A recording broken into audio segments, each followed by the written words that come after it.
Le cri d'alarme de l'Ordre des médecins est-il fondé? Il est fondé en ce qu'il rappelle ce qui s'est passé lors de la première vague en quelque sorte, où on a oublié la médecine de ville, on l'a assez dit sur votre plateau, j'en ai parlé dans le scandale des soignants contaminés, on a complètement laissé cette médecine seule sans en parler, on a considéré qu'il n'y avait pas de malades tant qu'ils n'avaient pas passé les murs de l'hôpital, et on a perdu énormément de temps et on a mis en danger tout un nombre de soignants et par là des patients. Donc là, il faut vraiment qu'on prenne le contre-pied. Effectivement, l'épidémie progresse et il faut qu'on se serve de ce qui fait la particularité de notre médecine, qui est une médecine de ville forte et un hôpital fort. Et les deux en interface. Si on ne se polarise que sur l'hôpital, on n'y arrivera pas.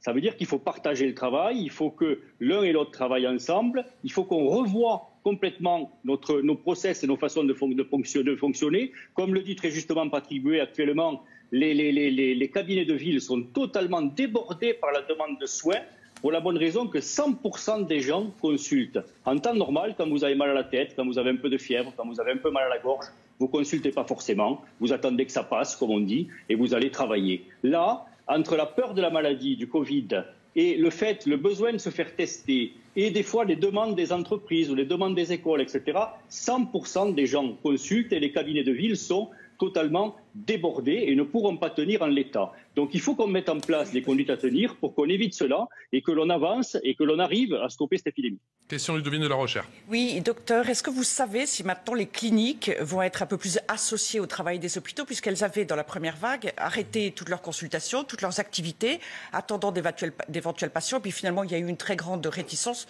semble-t-il, des ARS ou des hôpitaux, je ne sais pas.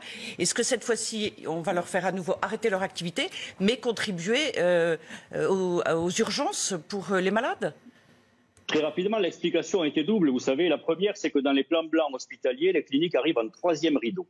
Et donc, comme elles arrivent en troisième rideau, on a fait appel à elles très tardivement. Et puis, on avait demandé aux cliniques de fournir leur matériel aux hôpitaux. Et donc, même quand on a fait appel à elles, il y a eu un certain retard parce qu'elles n'avaient plus le matériel pour prendre en charge les patients puisqu'ils avaient été légués aux hôpitaux.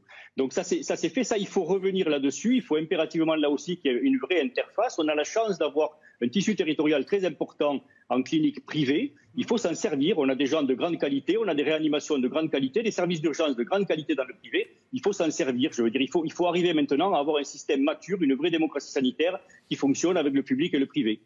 Merci beaucoup, docteur Marty. On est obligé effectivement de s'arrêter.